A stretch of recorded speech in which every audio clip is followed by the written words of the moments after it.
ওকে, আসসালামু আলাইকুম। আজকের ক্লাসের শুরুতে তোমাদের সবাইকে স্বাগতম। আমরা গতদিন পর্যন্ত আয়নের শনাক্তকরণগুলো পড়ছিলাম। আমাদের এই অধ্যায়ে আমি যে 4টা অংশের কথা বলেছিলাম, 4টা অংশের মধ্যে 3টা অংশ কিন্তু আমাদের শেষ। এখন আমরা আছি সর্বশেষ অংশে। তো আমাদের সর্বশেষ অংশটা হচ্ছে মূলত কোন একটা মিশ্রণ থেকে উপাদান পৃথক করা। তার আমরা জানি যে মিশ্রণ তৈরি হয় একাধিক পদার্থকে নিয়ে। সেই একাধিক পদার্থের মিশ্রণ থেকে আমরা উপাদানগুলোকে পৃথক করতে চাই। এই পৃথকীকরণ পদ্ধতি অনেকগুলো আছে। এই অনেকগুলো পদ্ধতির মধ্যে আমরা আজকে যেটা করব সেই পদ্ধতিটা তোমরা একটু ছবি দেখলে আশা করি বুঝে যাবে।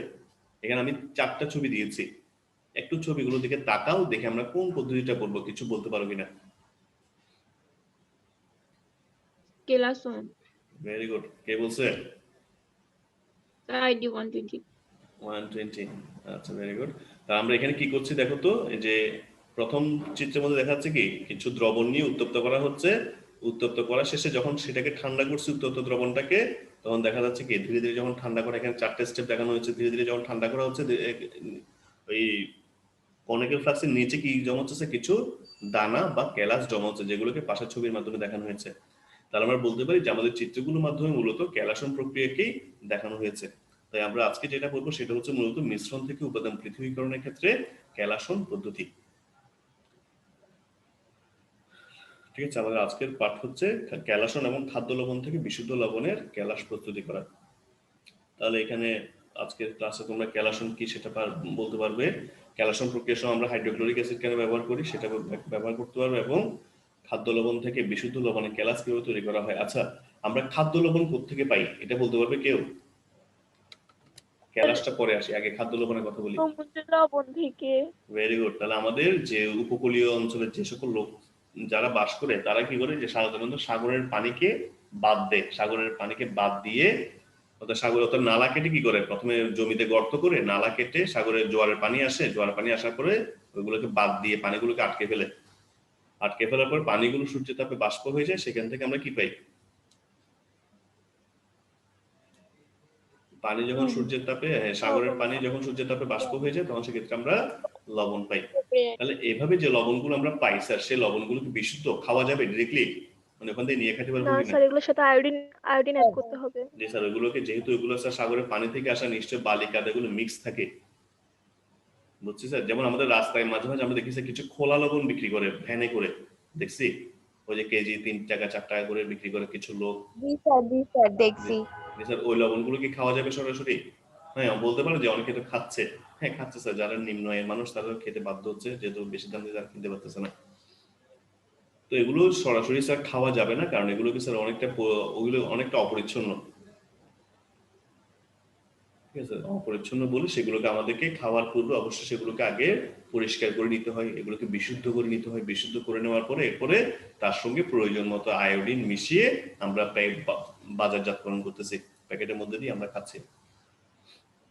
তাহলে এখন এই অবিশুদ্ধ লবণকে বিশুদ্ধ করার জন্য যে প্রক্রিয়াটা আমরা করবো সেটা হচ্ছে মূলত কেলাসন প্রক্রিয়া। এই কেলাসন প্রক্রিয়া সম্পর্কে পড়তে গেলে আমাদেরকে প্রথমে জানতে হবে স্যার কেলাস কি, বলতে পারি কেউ? এত যে ক্যালাসের কথা বলছি, ক্যালাসের ইংরেজি নামটা হচ্ছে ক্রিস্টাল। মানে ক্রিস্টাল বা ক্যালাস বলতে কি বুঝি, কেউ কি পারে কিনা? একটু আগে আমি ছবিটা আবার দেখি, এখান থেকে কি কেউ কিছু বলতে পারবে? দেখো তো এই যে ক্যালাসের ছবিগুলো, ছবিটা দেখে কিছু বলা যাবে কিনা?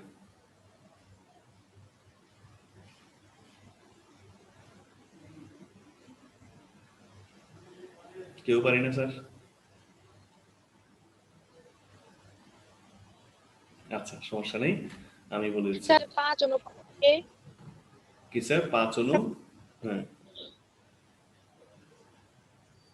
কপার সালফেটের সাথে যে 5 অনু পানি থেকে এক্সট্রা, হ্যাঁ এরকম আচ্ছা, আলাদা হ্যাঁ করে দিলে এটাকে অবিশুদ্ধ যৌগকে বিশুদ্ধ করা হয় না স্যার, আমি তাপ শুধু দেওয়ার মাধ্যমে। না স্যার, এটা হচ্ছে ক্যালাসন প্রক্রিয়া, কিন্তু আমি বলছি ক্যালাসটা কি। এখানে দেখুন যে আমরা যে সবশেষের চিত্রে যেটা পাচ্ছি স্যার, এই যে দানা, কিছু দানা পাচ্ছি না সবশেষ চিত্রটাতে, এই যে, তাহলে আমরা বলতে পারি পদার্থের নির্দিষ্ট জ্যামিতিক গঠনকে very good, class very good, বলে। Very good. থেকে বই থেকে দেখে বুঝছো? বই থেকে দেখে আচ্ছা যাই হোক, যেখান থেকে জি হোক স্যার, জি স্যার। বলতে তো পারছি। আচ্ছা আমরা তাহলে বলতে পারি স্যার যে নির্দিষ্ট জ্যামিতিক আকৃতি বিশিষ্ট বা নির্দিষ্ট জ্যামিতিক গঠন বিশিষ্ট আমরা যে দানাগুলো পাই বা যে কঠিন পদার্থগুলো পাই সেগুলোকে আমরা বলবো ক্যালাস। যেমন সোডিয়াম ক্লোরাইড যদি আমরা নিই, দেখবো স্যার লবণ সবগুলো একই ধরনের, বা চিনি যদি আমরা নিই সবগুলো চিনির দানা কিন্তু একই ধরনের। এমন না যে একটা চিনির দানা বড় একটা ছোট, এব্রো থেব্রো এক একটা সাইজ এক এক রকম, এরকম না। সবগুলোর সাইজ কি একই রকম, সবগুলোর গঠনও একই রকম, দেখতে সবগুলো একই রকমই হয়। তাহলে এ ধরনের নির্দিষ্ট জ্যামিতিক গঠন বিশিষ্ট আমরা যে কঠিন পদার্থগুলো পাবো সেগুলোকে বলবো ক্যালাস। ঠিক আছে, তাহলে এখানে একটা সংজ্ঞাটা দেখে নিচ্ছি যে আমরা নির্দিষ্ট সজ্জার ত্রিমাত্রিক জ্যামিতিক আকৃতি কাঠামো বিশিষ্ট যে কঠিন পদার্থগুলো আছে সেগুলোকে আমরা বলবো ক্যালাস।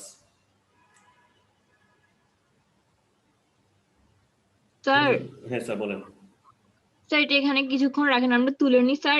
স্ক্রিনশট নিলে পরে হচ্ছে যা লেখা হয় না, মানে অনেক সময় লেখা হয় না, এখান থেকে লিখে নিলে ভালো না স্যার? আচ্ছা লিখে নাও তাহলে।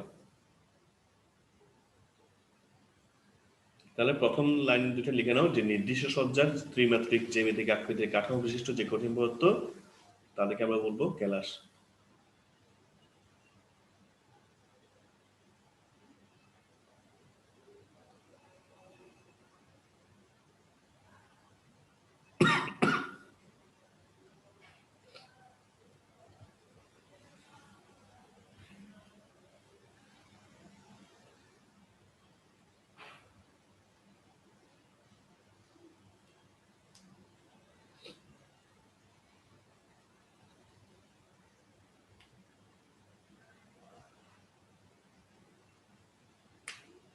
লাইন দুটো লিখছো? জি স্যার। ওকে, তাহলে নিচে দেখো আমরা প্রথমে 1 চামচ লবণ নিয়েছি, সে লবণের মধ্যে দানাগুলো কিভাবে আছে বা লবণের দানাগুলোর গঠন কেমন সেটা আমরা পাশে একটা ছবির মাধ্যমে দেখানোর চেষ্টা করছি। যে ছবিটা কি দেখতে পাচ্ছি স্যার? জি স্যার। জি স্যার, দেখো এই যে সোডিয়াম ক্লোরাইডের ক্যালাস বা দানাগুলো যখন গঠিত হয় তখন তারা কিন্তু একটা নির্দিষ্ট জ্যামিতিক আকৃতি নিয়েই গঠিত হয়। এমন দেখো এটা মূলত হচ্ছে একটা একটা কি বলতে পারি আমরা ষষ্ঠ তলকীয় বা আমরা বলতে পারি ঘনবস্তুর মতো। এটা গঠনটা হচ্ছে ঘনবস্তুর মতো। ঘনবস্তুতে কয়টা থাকে স্যার তল? আমরা কি ঘন চিনি? এই যে ছক্কা, ছক্কা তো আমরা চিনি যে লুডো খেলা খেলি, সেই লুডোর মধ্যে কি ছক্কা আছে না? জি ছক্কার স্যার। মতো ওই ধরনের ঘনবস্তু। সোডিয়াম ক্লোরাইডের গঠনটা দেখো এখানে আহ সবুজ কালার করে যেটা দিয়েছে সেটা হচ্ছে কি ক্লোরাইড আয়ন, এবং খয়েরি কালার যেটা দিচ্ছে সেটা হচ্ছে সোডিয়াম আয়ন। তাহলে sodium ion, chloride ion, sodium ion, chloride ion এগুলো তারা একটা নির্দিষ্ট জ্যামিতিক আকৃতি নিয়েই তারা পরস্পরের সঙ্গে যুক্ত হয়ে এই ক্যালাসটা বা দানাটা গঠন করে। ঠিক আছে, তাহলে যে সকল পদার্থ এই ধরনের দানা গঠন করতে পারে, নির্দিষ্ট জ্যামিতিক আকৃতি বিশিষ্ট দানা বা দানা তৈরি করতে পারে, তাদেরকে আমরা বলবো ক্যালাস আকার পদার্থ বা ক্যালাস পদার্থ। যেমন কি কি হতে পারে? Sodium chloride, copper sulphate, zinc sulphate ইত্যাদি। এদের মধ্যে আবার দুই ধরনের ক্যালাস আছে স্যার, কিছু আছে অনাদ্র ক্যালাস আর কিছু আছে আর্দ্র ক্যালাস। তো অনাদ্র ক্যালাস বলতে বোঝায় যে ক্যালাসগুলো তৈরি হওয়ার সময় তারা দ্রবণ থেকে কোনো পানি শোষণ করে না, সেগুলোকে আমরা বলবো অনাদ্র ক্যালাস। আর যারা পানি শোষণ করে ফেলে তারা হচ্ছে আর্দ্র ক্যালাস। কিছুদিন আগে সম্ভবত রাজশ্রী দেবী, আমার যদ্দূর মনে পড়ে, রাজশ্রী কি আজকে আছে 130 আইডি? স্যার আসছি স্যার। হ্যাঁ, তুমি মনে সম্ভবত আমাকে জানাইছিলে নাকি? জি স্যার। হ্যাঁ, তুমি বলছিলে নাকি অনাদ্র ক্যালাস আর্দ্র ক্যালাস বলতে কি? হ্যাঁ স্যার। তাহলে অনাদ্র ক্যালাস হচ্ছে এই ধরনের ক্যালাস তৈরি করার সময় যে সকল পদার্থ দ্রবণ থেকে পানি শোষণ করে না তাদেরকে আমরা বলবো অনাদ্র ক্যালাস। যেমন সোডিয়াম ক্লোরাইড পানি শোষণ করবে না দ্রবণ থেকে, কিন্তু কপার সালফেট বা জিঙ্ক সালফেট এগুলো কিন্তু পানি শোষণ করে। কপার সালফেট 5 মোল পানি শোষণ করে, জিঙ্ক সালফেট 7 মোল পানি শোষণ করে। তাহলে যারা ক্যালাস গঠন করার সময় পানি শোষণ করে তাদেরকে আমরা বলবো আর্দ্র ক্যালাস, পানি শোষণ না করলে শুষ্ক ক্যালাস বা অনাদ্র ক্যালাস বলা হয় এগুলোকে। বুঝছি? ওকে ওকে, তাহলে এখন আসি ক্যালাসন প্রক্রিয়াটা বলতে কি বোঝায়। তাহলে ক্যালাসন প্রক্রিয়াটা হচ্ছে স্যার যে পদ্ধতিতে আমরা কি করব, কোন একটা কঠিন পদার্থের সম্পৃক্ত দ্রবণকে উত্তপ্ত করে ওই উত্তপ্ত দ্রবণটাকে আমরা ধীরে ধীরে কি করব, ঠান্ডা করে কঠিন পদার্থ হিসেবে, অর্থাৎ ওই দ্রবণ থেকে কঠিন পদার্থ থেকে ক্যালাস আকারে আমরা পৃথক করে নিব, সেই পদ্ধতিটাকে বলবো ক্যালাসন প্রক্রিয়া। আবার বলছি, আমরা একটা কঠিন পদার্থের দ্রবণ তৈরি করব, সম্পৃক্ত দ্রবণ তৈরি করব, সেই সম্পৃক্ত দ্রবণকে উত্তপ্ত করে ওই উত্তপ্ত দ্রবণটাকে ধীরে ধীরে আবার ঠান্ডা করব, ঠান্ডা করে আবার কঠিন পদার্থকে আমরা ফিরে পাবো, অর্থাৎ ক্যালাস ফিরে পাবো। তাহলে ক্যালাস আকার এভাবে কঠিন পদার্থটাকে পৃথক করার যে পদ্ধতি, সেই পদ্ধতিটাকে বলা হচ্ছে ক্যালাসন পদ্ধতি। তো আমরা আজ ছবি দেখলে আশা করি বুঝবো। এখানে কিছু প্রসিডিউর আছে, দেখো। তাহলে ছবিতে কি করতেছি আমরা, প্রথমে ধরো আমরা বিকারের মধ্যে কিছু পানি নিব, পানি নেওয়ার পরে লবণ যোগ করব, একটু বাড়তি পরিমাণ লবণ যোগ করবো যাতে ওটা সম্পৃক্ত হয়ে যায়, ওই দ্রবণটা যাতে সম্পৃক্ত হয়। এখন স্যার কোন একটা দ্রবণ সম্পৃক্ত হয়েছে কিনা কিভাবে বুঝবো, কে বলতে পারেন দেখি? তাহলে আমি একটা বিকারে পানি ওই দ্রব্যের পরিমাণ যদি সমান থাকে তাহলে তো সম্পৃক্ত হয়। স্যার একটা সম্পৃক্ত হয়েছে কিনা আমি কিভাবে বুঝবো? মানে ধরো তুমি মগের মধ্যে পানি নিয়েছো, পানি নেওয়ার পর তার মধ্যে লবণ যোগ করতেছো, লবণ যোগ করে নাড়তেছো, জমা না হয় আর কি, এভাবেও তো বোঝা যাবে। না স্যার। স্যার কোনো দ্রবণে যদি সর্বোচ্চ পরিমাণ দ্রব দ্রবীভূত থাকে তখন? হ্যাঁ স্যার, এটা সম্পৃক্ত হচ্ছে, ঠিক আছে স্যার। সম্পৃক্ত যে হয়েছে সেটা আমি কিভাবে বুঝবো? আমার কথা হচ্ছে আমি বুঝবো কিভাবে, দেখে কিভাবে, ওই দ্রবণটাকে দেখে কিভাবে বুঝবো যে ওটা সম্পৃক্ত হয়ে গেছে? কোনো পদক্ষেপ না পড়লে? না স্যার, হয়নি, উল্টোটা, উল্টো কাজটা। অর্থাৎ যদি দেখি যে না, লবণ যোগ করার পর লবণগুলো আর দ্রবীভূত হতে পারতেছে না, তলানি পড়ে যাচ্ছে, তখন বুঝবো যে ওই দ্রবণটা, অর্থাৎ ওই পানিগুলো সর্বোচ্চ যতটুকু লবণকে দ্রবীভূত করতে পারার কথা ততটুকু দ্রবীভূত হয়ে গেছে। এখন আর যদি যোগ করে, অতিরিক্ত পরিমাণ যোগ করে সে আর নিতে পারবে না। তার মানে ওই দ্রবণটা এখন কি হয়ে গেছে স্যার? সম্পৃক্ত। বুঝছি স্যার। লবণ যোগ করতে করতে যখনই দেখবো যে লবণগুলো আর দ্রবীভূত হতে পারতেছে না, কিছু লবণ তলানি হিসেবে পড়ে যাচ্ছে, তখন বুঝবো ওই দ্রবণটা সম্পৃক্ত হয়ে গেছে। অতিপৃক্ত হবে না এটা? হ্যাঁ স্যার, অতিপৃক্ত হচ্ছে সম্পৃক্তের পরের অবস্থাটা স্যার। নিতে না পারলে আমরা বুঝবো স্যার দ্রবণটা সম্পৃক্ত হয়ে গেছে। এখন যদি আমরা সেটাকে ছেঁকে ফেলি, ছেঁকে ফেলে আমাদের ওটা কি হবে দাদা? সম্পৃক্ত দ্রবণ হবে না? যেগুলো অতিরিক্ত ছিল সেগুলো তো ওই ফানেলের মধ্যে, এই ফিল্টার পেপারের মধ্যে আটকে থাকবে। ছাকা, তোমরা কি পরিশ্রম পদ্ধতিটা করছিলা? জি স্যার। পরিশ্রমণ পদ্ধতিটা স্যার কিভাবে করা হয় একটু বলেন তো, শুনি দেখি, কারো আইডিয়া আছে কিনা? ওই যে ফিল্টার পেপার দিয়ে ফানেল বসিয়ে যে ছাকে, ওটা কি কেউ করছিলাম আগে?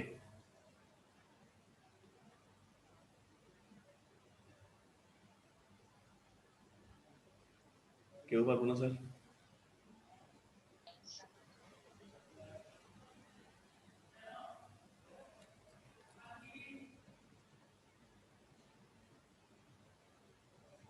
কেউ পারবো না স্যার? এই যে স্যার একটু দেখে নেন, সমস্যা নেই, আমরা জেনে নিই আজকে। তাহলে আমরা প্রথমে কি করবো স্যার, এই যে গ্লাস হতে পারে বা বিকার হতে পারে, মগ হতে পারে, যে কোনো একটা পাত্রের মধ্যে পানি নিব, পানি নিয়ে তার মধ্যে লবণ যোগ করতে থাকবো। লবণ যোগ করতে করতে যখনই দেখবো যে কি স্যার, লবণ যোগ করার পরে আর লবণগুলো পানিতে দ্রবীভূত হচ্ছে না, তখন আমরা বুঝে নিব, অর্থাৎ কিছু তলানি পড়ে আছে, তখন আমরা বুঝে নিব যে আমাদের দ্রবণটা এখন সম্পৃক্ত হয়ে গেছে। কথাটাই বুঝছি? জি স্যার। জি স্যার। যখনই এরকম সম্পৃক্ত হয়ে যাবে তখন আমরা কি করবো স্যার, ওই যে বললাম, তুমি যে বললা একটু আগে যে অতিপৃক্ত হয়ে যাচ্ছে, কিছু লবণ ক্যালাসি তলায় পড়ে যাচ্ছে, এখন আমরা এখান থেকে কি করব, এই স্যার এইভাবে একটা ফানেল বসাবো। ফানেল তো দেখছি স্যার ল্যাবে, ফানেলের গায়ে ফিল্টার পেপার আটকে দিব, ফিল্টার পেপার আটকে দিয়ে এভাবে আমার এই অতিরিক্ত দ্রবণটাকে ধীরে ধীরে এখানে ঢালবো। তো যখন ঢালবো তখন দেখবো যে দ্রবণগুলো এখানে নিচে পড়ে যাবে, আর অতিরিক্ত লবণ যেগুলো ছিল সেগুলো এখানে আটকে থাকবে। তার মানে আমার নিচের দ্রবণটা এখন কি দ্রবণ বলবো আমরা? সম্পৃক্ত দ্রবণ। Very good. তার নিচের দ্রবণটা হচ্ছে এখন সম্পৃক্ত দ্রবণ। আর যদি আমার ওই লবণটা অবিশুদ্ধ হয়ে থাকে, যেমন ধর আমি সাগরের পানি থেকে বাদ দিয়ে লবণটাকে নিয়ে আসছি, তাহলে ওই লবণটার গায়ে অবশ্যই বালি কাদা এগুলো লেগে থাকবে, ভেজাল টাজাল কাঁকড়া টাকড়া এগুলো লেগে থাকবে, ঠিক আছে? তাহলে এখন আমরা যখন এটাকে এভাবে ছেঁকে ফেলবো, ছেঁকে ফেলার পরে ওইখানে অদ্রবণীয় যে উপাদানগুলো থাকবে, সেই অদ্রবণীয় উপাদানগুলো কিন্তু এখানে ফিল্টার পেপারের গায়ে আটকে থাকবে। তার নিচে যেটা পড়বে সেটা হচ্ছে শুধু একটা পরিষ্কার দ্রবণ। বুঝছি? প্রথম দিকে আমরা বাজারে যে খোলা লবণ যেগুলো আছে সেগুলো নিয়ে যখন দ্রবীভূত করবো, তখন দেখবো যে এই দ্রবণটা কিছুটা ঘোলা দেখাবে, কারণ ওখানের মধ্যে কিছু বালি মিশে থাকে, বালি কাদা এগুলো মিশে থাকে, সেজন্য এই দ্রবণটা কিছুটা ঘোলা হবে। কিন্তু যখন আমরা ফিল্টার করে ফেলবো, ফিল্টার করার পর এখানে নিচে বিকারের মধ্যে যে দ্রবণটা পাবো সেটা একদম পরিষ্কার। তার মানে অদ্রবণীয় উপাদান যেগুলো ছিল সেই অদ্রবণীয় উপাদানগুলো ফিল্টার পেপারের গায়ে আটকে থাকবে, তাহলে নিচের দ্রবণটাকে আমরা পরিষ্কার হিসেবে পাবো। তাহলে আমরা নিচের এই যে বিকারের যে দ্রবণটা আছে সেটাকে বলতে পারি যে পরিষ্কার সম্পৃক্ত দ্রবণ। ঠিক আছে? এখন আমরা যে কাজটা করব সেটা হচ্ছে স্যার, এই যে পরিষ্কার দ্রবণ আমরা যেটা পেয়েছি সেটাকে বলছি পরিশ্রুত দ্রবণ। এখানে বানানটা রসকের একটা পড়া নেই। পরিশ্রুত দ্রবণ, এই পরিশ্রুত দ্রবণটাকে আমরা গাঢ় করব। গাঢ় গাঢ় করা বলতে বুঝেছে গাঢ় করব কি দিয়ে? একটা দ্রবণকে ছবি দেখতে পাচ্ছি, স্যার তাপ দিয়ে। চাপ দেব। ঠিক আছে, তাহলে এই যে দ্রবণ বিকারের মধ্যে আমরা যে পরিষ্কার দ্রবণটা পেয়েছি, সেই পরিষ্কার দ্রবণটাকে একটা ত্রিপদী স্ট্যান্ডের উপর বসাবো। ত্রিপদী স্ট্যান্ডের উপর বসিয়ে উত্তপ্ত করব। উত্তপ্ত করা হলে দেখবো যে এখান থেকে স্যার পানি ধীরে ধীরে বাষ্প হয়ে উড়ে যেতে থাকবে। পানির স্ফুটনাঙ্ক কত স্যার?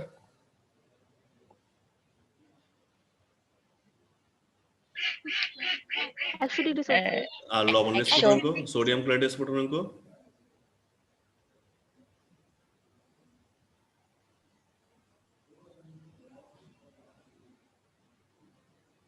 লবণের স্ফুটনাঙ্ক কত স্যার জানি? সোডিয়াম ক্লোরাইডের স্ফুটনাঙ্ক কত? ভুলে গেছি। ভুলে গেছি। সোডিয়াম ক্লোরাইডের স্ফুটনাঙ্ক হচ্ছে 1465 ডিগ্রি সেলসিয়াস মাত্র। স্ফুটনাঙ্ক ওটা হচ্ছে গলনাঙ্ক 801। স্ফুটনাঙ্কটা হচ্ছে 1465 ডিগ্রি সেলসিয়াস। তার মানে পানির তুলনায় প্রায় 14 গুণ বেশি না? পানির স্ফুটনাঙ্ক 100 আর লবণের স্ফুটনাঙ্ক হচ্ছে 1400, তাহলে অনেক বেশি। সেজন্য আমরা বলবো যখন আমরা উত্তপ্ত করব তখন পানি আগে বাষ্পীভূত হয়ে চলে যাবে, কিন্তু লবণ পড়ে থাকবে। তার মানে এখান থেকে ধরো আমরা যতটুকু দ্রবণ নিয়েছি, মনে করি আমার এখানে বিকারের মধ্যে 100 ml দ্রবণ ছিল, তো আমি যখন উত্তপ্ত করতে করতে এটাকে প্রায় অর্ধেক করে ফেলবো, অর্থাৎ প্রায় 50 ml এর মতো করে ফেলবো, তার মানে বুঝে নেবো যে আমাদের এই দ্রবণটা গাঢ় হয়ে গেছে। কারণ লবণ তো চেঞ্জ হয় নাই, কিন্তু পানির পরিমাণ কমে যাওয়ার কারণে এই দ্রবণটা কি হয়ে যাবে? গাঢ় দ্রবণ হয়ে যাবে না? যেটা আমরা ওই যে আমাদের তরকারির মধ্যে দেখতে পাই, ধর আমরা যখন রান্না বান্না করি দেখা যায় প্রথম দিকে মানে প্রথম জালের রান্না যেটা, সেটা হয়তো বা লবণ মরিচ ভালোভাবে না ঢোকার কারণে আমাদের খাবারগুলো অতটা সুস্বাদু বলে মনে হয় না। কিন্তু যখন পরবর্তী আবার রাতের বেলা আমরা যখন খাই, আবার জাল দিয়ে যখন খাই, তখন দেখা যায় খাবারটা অনেক সুস্বাদু লাগে। কারণ সেক্ষেত্রে মশলা লবণ টবণ যা তাদের সবকিছু এই খাবারের মধ্যে বেশি পরিমাণে প্রবেশ করে। আর পানি উড়ে চলে যাওয়ার কারণে ঘনত্ব বেড়ে যায়। ঘনত্ব বেড়ে যাওয়ার কারণে খাবারও সুস্বাদু হয়ে যায়। ঠিক আছে, তাহলে আমরা যখন পানি উড়ে ফেলবো, কিছু পানি উড়ে বাষ্প করে ফেলবো, তখন দেখবো যে লবণের গাঢ়ত্ব এখানে বেড়ে যাবে। তাহলে পরিশ্রুত দ্রবণকে গাঢ় করবো। এরপর 4 নম্বর ধাপটা স্যার একটু দেখে নিই। 4 নম্বর ধাপটা হচ্ছে এই গাঢ়কৃত দ্রবণটাকে আমরা ধীরে ধীরে শীতল করব। তো শীতল করবো কি দিয়ে স্যার? ফ্রিজের মধ্যে রেখে? স্যার না স্যার, তাপ অপসারণ করলে। না, ফ্রিজের মধ্যে কখনোই রাখতে যাবো না স্যার। তো এক্ষেত্রে আমাদের যেটা করতে হচ্ছে সেটা হচ্ছে আমরা এই উত্তপ্ত দ্রবণটাকে নামায় রাখবো আর কি, তাপ দেওয়া বন্ধ করে দেবো। তো তাপ দেওয়া বন্ধ করে দিলে এই উত্তপ্ত দ্রবণটা ধীরে ধীরে ঠান্ডা হবে। হয়তো ঠান্ডা হতে 3-4 ঘন্টা 5 ঘন্টা লাগবে, সমস্যা নেই, ঠান্ডা হোক আস্তে আস্তে, আমার তো এত তাড়া কিছু নেই। আস্তে আস্তে ঠান্ডা করবো এটাকে। তো ঠান্ডা করলে দেখবো যে একসময় স্যার এখান থেকে কিছু কিছু লবণ গ্যালাস আকারে বা দানা আকারে নিচে জমা হবে। এখন প্রশ্ন হচ্ছে স্যার কেন জমা হবে, বলতে পারবে কিনা? এটা আমরা কিন্তু দ্রাব্যতার মধ্যে পড়ছিলাম, দেখি পারে কিনা, মনে আছে কিনা কারো?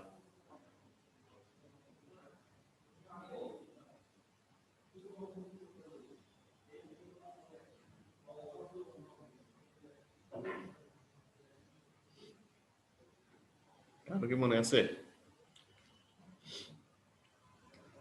স্যার এখানে ধাবকের পরিমাণ কমে যায়, তো ওই জন্য। দ্রাব্যতা, ভেরি গুড। তাহলে দ্রাব্যতার পরিমাণ কমে যাচ্ছে। দেখো আমাদের প্রথমে পানি যতটুকু ছিল, যেমন আমি উদাহরণ হিসেবে বলছিলাম, প্রথমে আমার বিকেলের মধ্যে মনে করি 50 ml পানি ছিল, কাজে ওই 50 ml পানি যতটুকু লবণকে দ্রবীভূত করে রাখতে পারছে, এখানকার এখন যেহেতু আমি পানির পরিমাণ কমে ফেলছি, পানির পরিমাণ অর্ধেক করে ফেলছি, তাহলে 50 ml পানি কি ওই পরিমাণ লবণকে দ্রবীভূত করে রাখতে পারবে কিনা?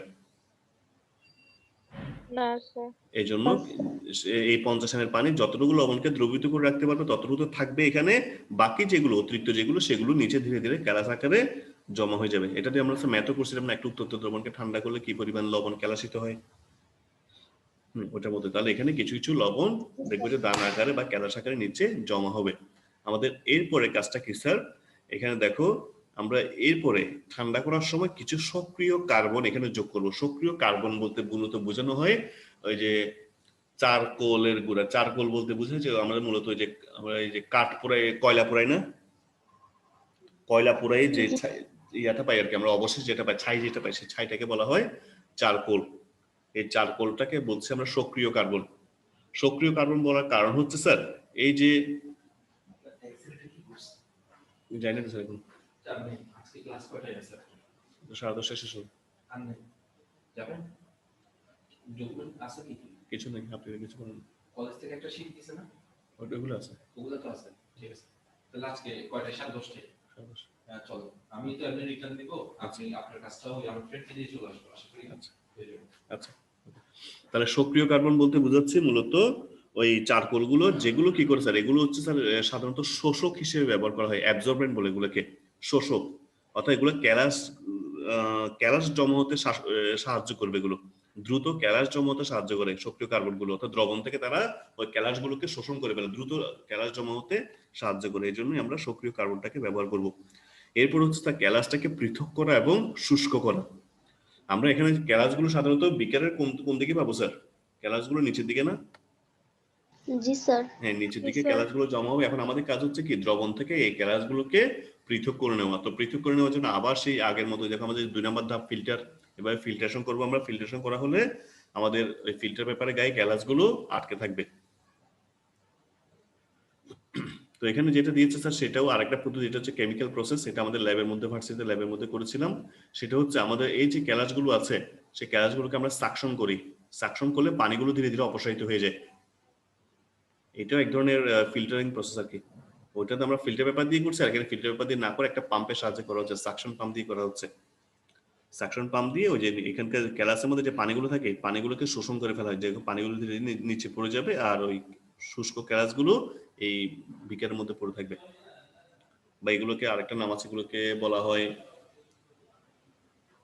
একটা নাম ছিল, নামটা এখন কি একটা ইয়া ছিল, নামটা ভুলে গেছে, এখন মনে পড়তেছে না। আচ্ছা, তাহলে এভাবে আমরা ক্যালাসগুলোকে ধীরে ধীরে কি করব, পৃথক করে ফেলবো এবং এগুলোকে শুষ্ক করব। শুষ্ক করবো যে আমরা স্যার ইয়ার মধ্যে দিয়ে, ওভেনের মধ্যে দিয়ে ক্যালাসগুলোকে শুষ্ক করে ফেলবো। এখন শুষ্ক করার পরে আমাদেরকে ওই ক্যালাসগুলোকে আমরা পরবর্তীতে ব্যবহার করতে পারি, পরিষ্কার বা বিশুদ্ধ ক্যালাস হিসেবে এগুলোকে আমরা ব্যবহার করতে পারি। তা আমাদের কাজগুলো কি বুঝছি স্যার, কি কি করতে হবে? স্যার শুষ্ককরণ মানে হচ্ছে কেলাসগুলো একটু ভেজে থাকবে, যেগুলোকে মানে হ্যাঁ, এগুলো একদম ড্রাই করে ফেলবো, ওভেনের মধ্যে দিয়ে এগুলোকে ড্রাই করে ফেলবো। এখন এখানে সব ধাপগুলো কি বুঝছি কিনা, কয়টা ধাপ পড়ছে এখানে, এই দেখো ধাপগুলোকে এখন বর্ণনা দিতে পারবা। প্রথমে নমুনা দ্রবণ তৈরি করব, সম্পৃক্ত দ্রবণ তৈরি করব, এরপরে পরিস্রাবন করব। পরিস্রাবন করব কি জন্য স্যার? স্যার নমুনা থেকে আর কি সম্পৃক্ত দ্রবণ পাওয়ার জন্য। সম্পৃক্ত দ্রবণ পাওয়ার জন্য, প্লাস অপদ্রব্য যদি থাকে, অদ্রবণীয় কোনো পদার্থ যদি থাকে সেগুলোকে পৃথক করার জন্য। হ্যাঁ, এরপরে কি করবো স্যার, পরিশ্রুত দ্রবণটাকে গাঢ় করব। গাঢ় করার পরে সেই গাঢ়ীকৃত দ্রবণটাকে শীতল করব। শীতল করার সময় কিছু সক্রিয় কার্বন দিব যাতে ক্যালাসটা দ্রুত গতিতে হয়। ঠিক আছে, আরেকটা জিনিস করা হয় সেখানে, এটাও প্রশ্ন এখানে দিই নাই, এটা হচ্ছে গাঢ় হাইড্রোক্লোরিক অ্যাসিড যোগ করা হয় যখন আমরা ঠান্ডা করি, যখন সামান্য পরিমাণে হাইড্রোক্লোরিক অ্যাসিড যোগ করি।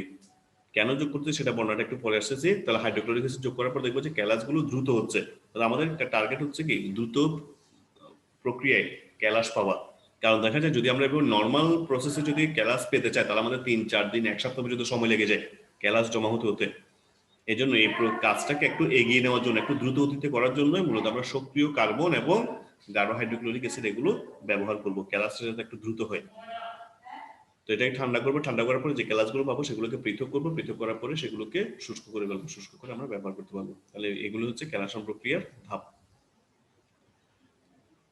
তো এখানের মধ্যে আর কিছু নেই। এরপর আছে আমাদের 2টা প্রশ্ন। এই প্রশ্নটা তোমাদের ইয়াতে আসছে সম্ভবত 2019 সালে, এখানে যেটা দিয়েছি সেটা 2019 সালে আসছে। এটা ক্যালাসন প্রক্রিয়ায় আমরা যে শীতলীকরণ করব সেটা কি ধীরে করা ভালো নাকি দ্রুত করা ভালো, কোনটা? তোমার ছবিটা দেখো, ছবিটা দেখে আমাকে একটু ডিসিশন দিয়ে ফেলো, দেখি পারো কিনা। এটা অনুধাবনমূলক প্রশ্ন এসছে 2019 সালে। স্যার ধীরে ধীরে করা ভালো। ধীরে করলে কি হবে আর দ্রুত করলে কি হবে দেখো। স্যার অপদ্রব্যগুলো অপদ্রব্যের সাথে দ্রব্যগুলো বের হয়ে যাবে। হ্যাঁ, ঠিক আছে। তাহলে যদি আমরা, হ্যাঁ, আর দেখো যদি আমরা দ্রুত গতিতে অর্থাৎ ফ্রিজের মধ্যে রেখে যদি আমরা শীতল করতে যাই তখন দেখা যাবে যে এক একটা ক্যালাসের দানা এক এক রকম হবে। এখন ধরো তোমার লবণের দানা একটা বড় একটা ছোট, তোমার লবণগুলো কেউ কিনবে না। তাহলে ক্যালাসগুলো যদি অনিয়মিত আকৃতির হয়, একটা দানা বড় একটা দানা ছোট হলে তোমার থেকে এগুলো কেউ কিনবে না, বলে যেগুলো নষ্ট লবণ। তাহলে তো এই জন্য আমাদেরকে ধীরে ধীরে শীতল করতে হবে। তাহলে দ্রুত শীতল করলে ক্যালাসের দানাগুলো অনিয়ত আকৃতির হয়, অর্থাৎ এক এক আকৃতির হয়। প্লাস যদি বাই চান্স ধরো ফিল্টার প্রক্রিয়া কোনো অপদ্রব্য থেকে গেছে, ফিল্টার করার পরেও যায় নাই, তখন সেটা সেই অপদ্রব্যগুলো ক্যালাসের ফাঁকে ফাঁকে জমা হয়ে যায়। এই যে দেখো অপদ্রব্যগুলোকে কি চিহ্ন দিয়ে দিচ্ছে এখানে, ত্রিভুজের মধ্যে চিহ্ন, আর দ্রব্যগুলোকে অর্থাৎ লবণগুলোকে গোল চিহ্ন দিয়ে দিচ্ছে। এই যে দেখো এই ক্যালাসগুলো ফাঁকে ফাঁকে এই অপদ্রব্যগুলো কি যাচ্ছে, জমা হয়ে যাচ্ছে। ক্যালাসের ফাঁকে ফাঁকে যখন অপদ্রব্যগুলো জমা হয়ে যায় তখন ওই অপদ্রব্যগুলো থাকার কারণে তোমার ক্যালাসটা দেখতে ঘোলাটে দেখাবে। এখন ধরো তোমার সামনে আমি দুইটা লবণের স্যাম্পল দিলাম, একটা হচ্ছে একদম পরিষ্কার আর একটা হচ্ছে একটু ঘোলা, তুমি কোনটা নিবা? স্যার পরিষ্কার। পরিষ্কারটা। পরিষ্কারটা নিবে। কাজে আমাদের যদি আমরা দ্রুত শীতল করতে চাই তাহলে আমাদের দুটো সমস্যা, একটা হচ্ছে ক্যালাসগুলো অনিয়মিত আকৃতির হয় আর একটা হচ্ছে ওই অপদ্রব্যগুলো ক্যালাসের ফাঁকে ফাঁকে জমা হয়ে যাওয়ার কারণে আমাদের ওই ক্যালাসগুলো ঘোলা হয়ে যায়, অস্বচ্ছ হয়ে যায়, যেগুলো দেখতে অনেকটা অসুন্দর লাগে আমাদের। কিন্তু যদি আমরা ধীরে ধীরে শীতল করি, তো ধীরে ধীরে শীতল করলে কি হবে স্যার? এই যে দেখো যে অপদ্রব্যগুলো একদিকে জমা হচ্ছে, ক্যালাসগুলো একদিকে জমা হচ্ছে, তারপরে আমাদের ক্যালাসগুলো এখন সুন্দর আকৃতির হবে, অর্থাৎ সবগুলোই কি সমান সাইজের হবে এবং অপদ্রব্যগুলো যেহেতু পৃথক আরেক জায়গায় জমা হচ্ছে সেজন্য আমাদের ক্যালাসগুলো দেখতেও স্বচ্ছ হবে, সুন্দর হবে। কাজে আমাদের জন্য ধীরে ধীরে শীতলীকরণটাই বেস্ট। বলতে পারবো যদি কোনটা উৎকৃষ্ট আসে? জি স্যার। ওকে, এখন আসি ক্যালাসন প্রক্রিয়ার সময় আমরা হাইড্রোক্লোরিক অ্যাসিডকে কেন যোগ করতেছি, এই প্রশ্নটা আসে অনুধাবনের জন্য। দেখো আমরা যখন সোডিয়াম ক্লোরাইডকে লিখবো তাহলে সোডিয়াম ক্লোরাইড এভাবে লেখা যায় না যে সোডিয়াম ক্লোরাইড পানিতে এভাবে আয়নিত অবস্থা থাকবে সোডিয়াম আয়ন এবং ক্লোরাইড আয়ন। তো যখন আমরা শীতল করতে থাকি তখন দেখা যায় কি সোডিয়াম ক্লোরাইডের দ্রাব্যতার মান ধীরে ধীরে কমতে থাকে। তার মানে তখন কোন বিক্রিয়া করবে স্যার? বিপরীত বিক্রিয়া না? যখন আমরা শীতল করব, শীতল করা হলে ধীরে ধীরে বিপরীত বিক্রিয়া করবে। এখন দেখো সোডিয়াম ক্লোরাইড যে পানিতে দ্রবীভূত হচ্ছে স্যার, এটা কোন ধরনের বিক্রিয়া? তাপ উৎপাদী না তাপহারী?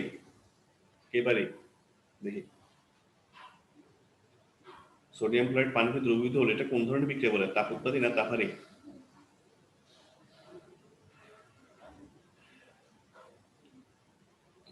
আল্লাহ স্যার, কেউ পারি না।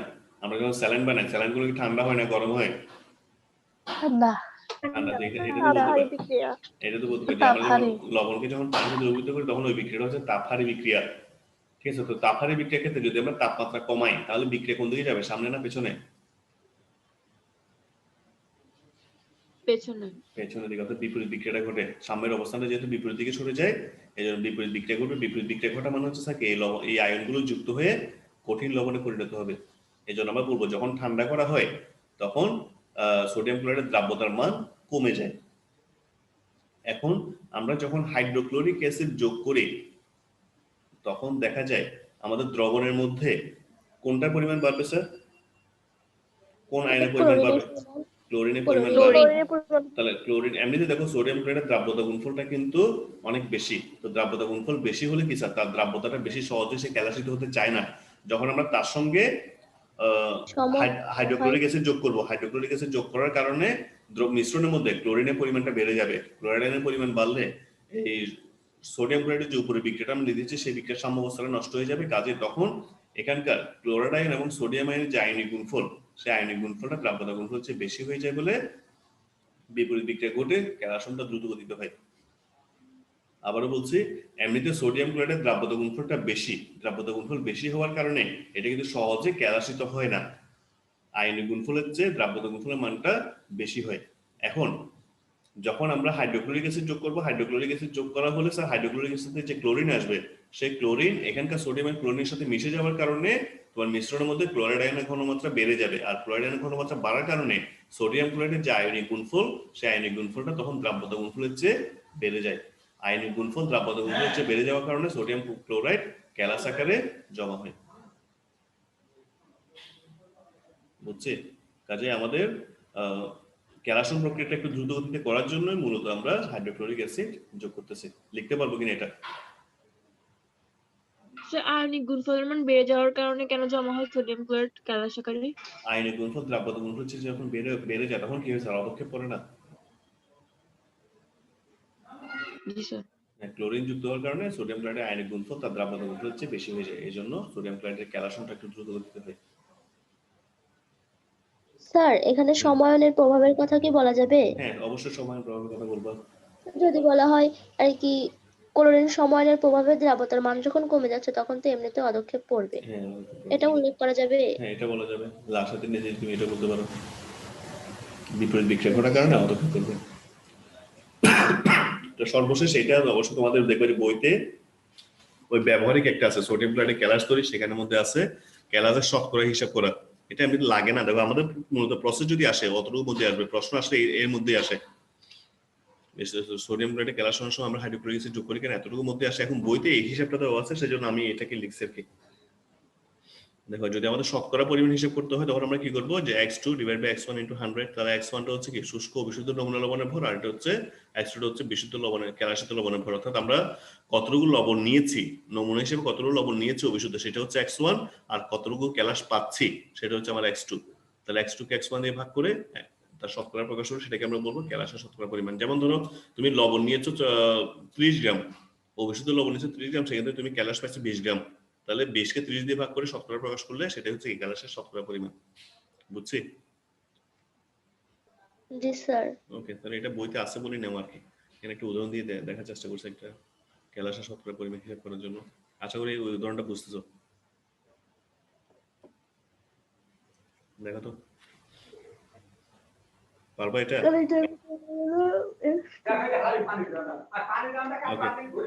ওকে স্যার, তাহলে এগুলো কি পারবো প্রশ্নগুলো? ওকে জি স্যার। ওকে, তাহলে এখানকার এগুলো আশা করি পারা যাবে। তাহলে বাড়ির কাজ নাই আজকের জন্য। ওকে, ধন্যবাদ। আজকের ক্লাসটা এই পর্যন্তই। ভালো থেকো। আসসালামু আলাইকুম।